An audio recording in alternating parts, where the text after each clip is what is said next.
Here is a journal entry that I wrote in response to Isaiah chapter 56 verses 6 and 7.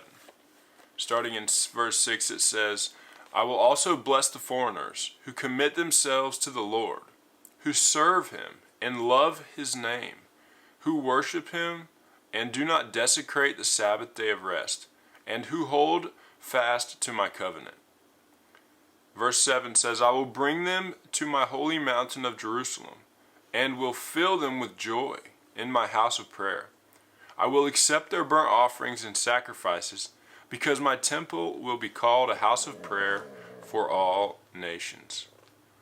What I wrote was a bunch of questions in response to this, and they say, are you lacking joy in your life? Do you wish you had more?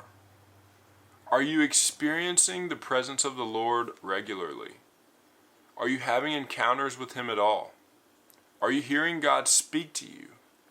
If you're not, chances are you aren't committed, you aren't serving, you aren't loving, you aren't worshiping him, or you aren't honoring the Sabbath days of rest, or you're not holding fast to his covenant at all, the new one.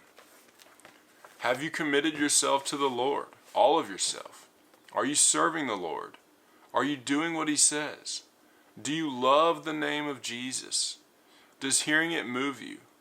Are you worshiping Jesus? Do you sing praises? Do you pray? Do you study his word? Do you obey what you've heard him say through his word? Do you set aside a day each week to rest in the Lord's presence?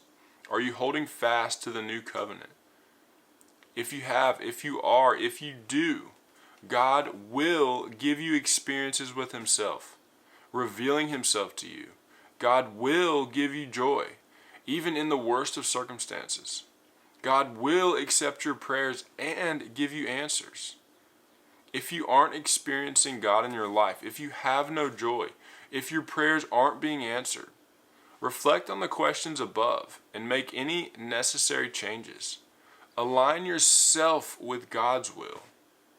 Isaiah 56 verse 6 is God's will.